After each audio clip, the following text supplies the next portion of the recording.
Year students, अगर आप इन video lectures का मैक्सिमम यूटिलाइजेशन करना चाहते हो तो आई थिंक आपको ये इंप्रूव सेशन डेफिनेटली फॉलो करना चाहिए और रिलीजियसली फॉलो करना चाहिए। इंप्रूव सेशन क्या है, इसका लिंक डिस्क्रिप्शन बॉक्स में है, तो जाओ उसको चेक करो। इसके अलावा अगर आप व्हाट्सएप ग्रुप ज्वाइन करना चाहते हो, और मुझे लगता है आपको करना भी चाहिए, तो आप क्या करो, हमारे वेबसाइट पे जाकर के अपने कॉन्टैक्ट डिटेल्स दे दो, या फिर इस व्हाट्सएप नंबर पे जाकर के अपने कॉन्टैक्ट डिटेल्स दे दो, सो दैट हम आपको उसमें ऐड कर सके। चलो अब पढ़ना शुरू करते हैं। Hi, welcome back. In this video we'll be doing covering the basic theory of work power energy. So this is the third chapter in the crash course series. Okay, so let's start. So the basic definition of work done. So I'm talking about the differential work done by a given force F and over a displacement ds. So this work done again is a scalar quantity, is basically defined as F dot ds.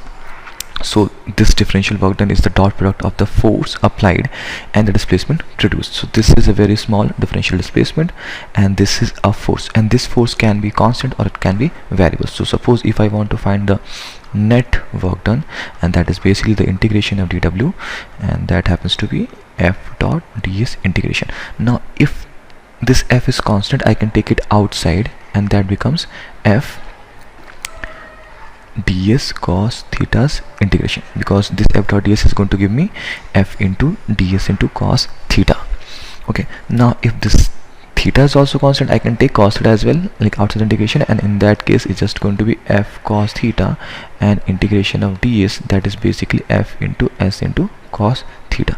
Now again keep in mind, this theta is the angle between the force vector and the displacement vector, and in this case the force is constant. If it's not constant, you cannot take it outside integration, and then maybe this force is expressed in terms of some displacement function, so then again you have to keep it inside integration and then work it out accordingly. Okay, so this is the basic definition of work done. Now work done by variable force, suppose your F is alpha into x. Okay, so this force now is dependent on the displacement x, and the body is traveling in one dimensional motion, and so suppose you are supposed to find the work done.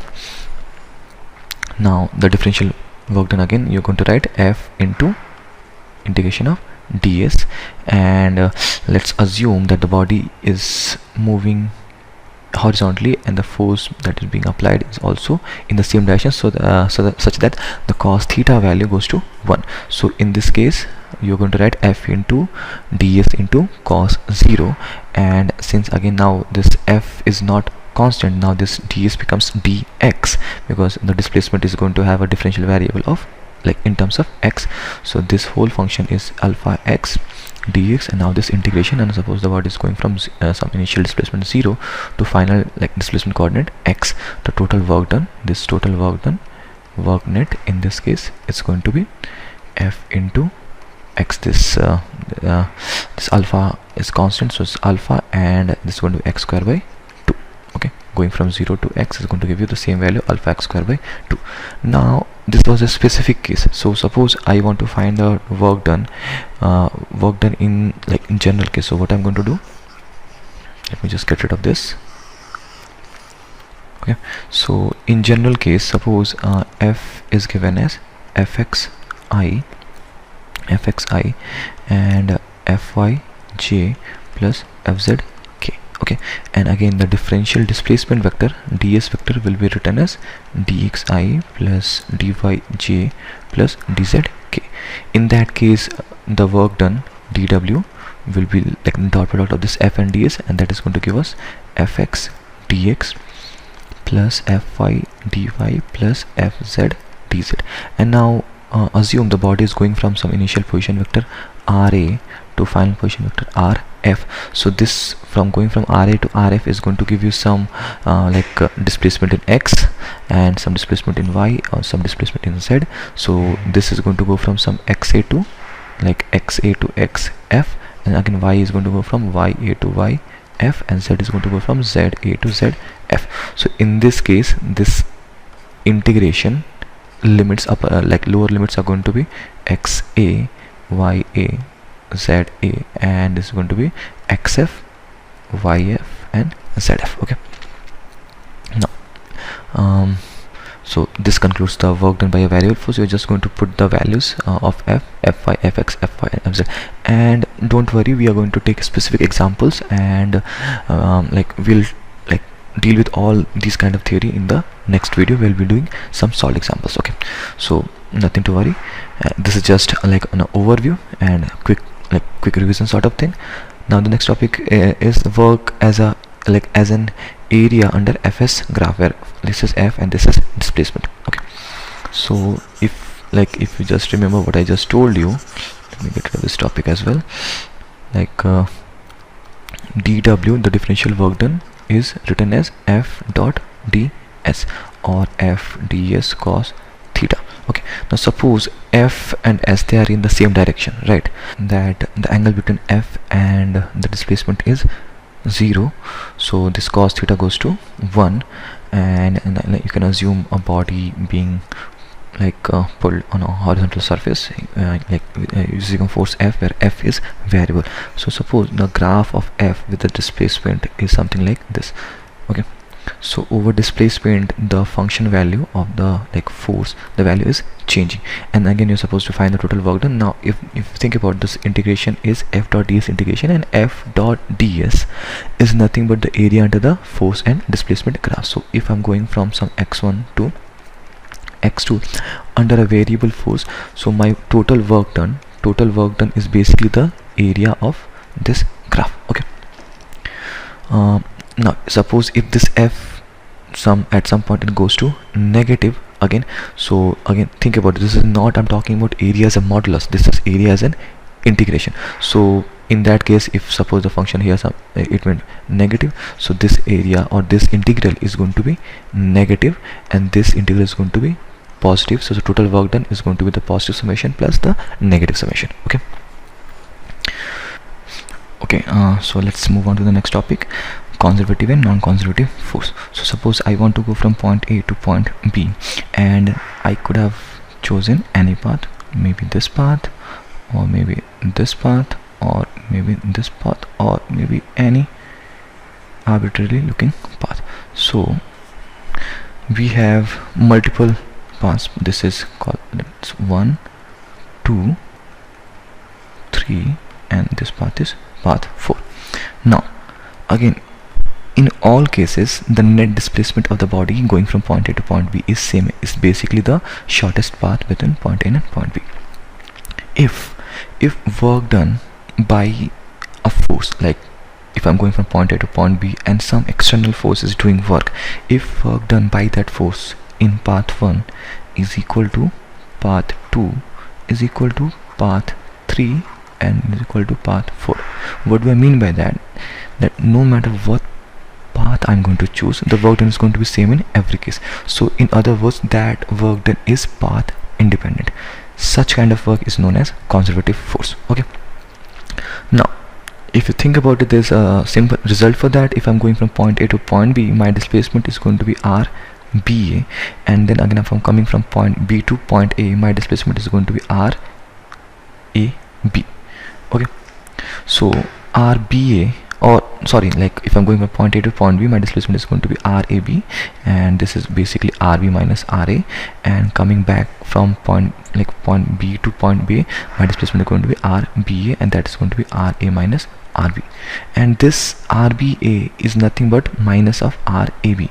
So in one case my work done is positive, in other case is going to be negative, because F remains same and the displacement in both cases are negative of each other. So work done going from point A to point B and then back to point A is going to be some work, suppose call it work AB going from point A to point B, plus work BA coming back to point B to point A, and this work BA is nothing but minus of work AB. So if I'm going to talk about the whole loop, this whole loop work done goes to 0. Okay, so this is basic definition of conservative force field, and if any force that does not follow this simple explanation, that force is going to be a non-conservative force field. So for example, the gravitational force is independent of the path taken. So suppose if I want to go from point A to point B, suppose if I want to go from point A to point B in gravitational space, so I could have done like just moving straight, or I can go like this and then back to this place, or maybe I can go horizontal and then vertical and then back to this place. So let's call this path 1, and let's just say this point is A, this final point is B, this midpoint is C, and this path and this point is D. Okay, so going from point A to point B via path 1, and then so point A to point B directly is path 1, then AC B is path 2, and then ADC B, ADC B is path 3. Okay, going from point A to point B via this path, the work done, again the force is going to be, it's always going to be mg downward. So if I'm going up, my displacement is upward while the force is downward, so that angle between them is going to be 180 degree, and cos 180 is going to be -1. So in this case the displacement, suppose this height is h, so work done is going to be force into displacement in cos theta, and cos theta is going to be -1, so this is going to be minus mg h. Now take like going via route this A to C to B, again going from A to C, my force is going to be mg, and the angle between the force and the displacement, this is the force and the displacement is like this, and suppose this is my ds and this is f, ds, and this, suppose this angle is theta, this will be ds, upward is ds cos theta. Okay, and then ds sin theta, along this ds sin theta there won't be any work done, because then the force will be making an angle of 90 degree with that displacement, and I'm just dealing with ds cos theta. So I'm going up again, and the force is acting down, and the height being traveled is h. So again going from A to C, my work done is going to be minus mg h, and then again coming from C to B, work done is going to be 0 because force is downward and the displacement is 90 degree to it. So again work done is going to be minus mg h. Similarly going from A D, then D to C, C to B, again going via this path A to D, 0 work done because my force is going to be downward and my displacement is going to be in this direction, and the angle is going to be 90, cos 90 will be 0. Similarly D to C to B, the work done is going to be 0. The only work done is from D to C. And now going from D to C is basically same as going from A to B, because force is going to be same, the motion is going to be same, and the displacement and the angle between displacement and the force is going to be 180 degree, and cos 180 is going to be -1. So I'm going to get the same result as work done from A to B, and that is again minus mg h. So we have just verified that work done by gravity or the gravitational force field is a conservative force field. Again going from A to C, yeah, the final point is B. No, so A to B work done is minus mg h. If I'm coming from C to A, force and the displacement both are in the same direction, and cos 0 will be 1, and in that case work done from B to A is going to be mgh. So work done from A to B plus work done from B to A minus mgh plus mgh is going to be 0. Okay, so the in a loop the work done is going to be 0. Okay, so non-conservative is basically a force that is not having the properties of a conservative force field. That means going from point A to point B and then coming back from point B to point A, the work done is going to be non-zero. Okay, so let's talk about, for example, friction. If I'm going from point A to point B and the friction is acting, the max friction in this case is going to be nu mg, and this distance is suppose L. Going from point A to point B, the work done by friction is going to be minus nu mg L, and then coming back from point B to point A, again the friction is going to minus nu mg L. So in this case the work net by the friction in the whole loop is going to minus 2 nu mg L, that is not equal to 0. Similar force is going to be the drag force. Okay, so this concludes our discussion of conservative and non-conservative force field. We'll talk about these guys in greater detail in the upcoming videos and with examples, so stay tuned for that. Now let's talk about frame dependence of work done. Suppose I have a body and it's going from again some point A to point B, and then we have two observers. One observer is on the ground and another observer is on the block itself. Okay, so with respect to this observer O1, the body is traveling a displacement, it's going under a displacement of L, and with respect to this observer 2, the displacement of the body is going to be non-zero. So even though I have this force that is going to be same for both guys, the displacement with respect to observer 1 is L and the displacement with respect to observer 2 is 0. So work done in that case is going to be F into L, and work done in this case is going to be 0. So here we can see the work done is going to be a frame dependent thing. Okay, now moving on, this is work done by friction. Now friction, this is something like people generally get confused that friction is always acting backward, something like that, and it's always going to do negative work. That's not the case. So I'll explain it with a simple example. Suppose my body is moving, so with respect to the ground there is a relative motion, so in this case maximum friction is going to act and the friction will be acting backwards. Now the body is moving forward, friction is acting backward. In this case work done by friction is going to be negative. Okay, and suppose now this body is on top of another body and I'm moving, I'm applying a force of F, and assume with some values of nu here and some values of nu here, the whole system is moving together. Okay, now if the whole system is moving together, it's going to have a common acceleration, suppose call it AC. In this case, if I'm going to draw the FBD of the upper block, call it M, upper block, the friction is in such a direction that is making this guy move with an acceleration of A. It has to be forward direction. Okay, in this case the body is moving forward, friction is also acting in the forward direction, work done by friction is going to be positive. So I can have a negative work done, I can have positive work done, and again the simplest scenario, I'm pushing this guy with the force F and the body is not moving at all. If this body is not moving, that means there is an opposite direction friction F, and that is equal to F. In this case, although there is a frictional force, the displacement of the body is 0, so work done by friction in this case is going to be 0. Keep in mind, here in the first case the friction is kinetic friction, in the second case friction is static friction, and even in the third case friction is static friction. So work done by the kinetic friction in this case, the first case is going to be negative. It's not saying work done by kinetic friction is always going to be negative. Okay, suppose I'm talking about the second case and the third case, work done by friction in both cases, in the second case is going to be positive, and it can it's in the third case is going to be 0. So it can be positive, it can be negative, it can be 0, depending on the case. We'll have to figure it out. Okay, now let's move on to the next topic, that is K and P. So K, kinetic energy of the body, is a property, it's an energy function that is going to be solely dependent on the speed of the body. It's defined as half into m into v square, and the P is energy associated with that body in a particular configuration. So that particular configuration can be with respect to the ground, where it at a distance of h, where I'm going to define the potential energy with respect to the ground, and it's a gravitational potential energy. I can also talk about the spring potential energy.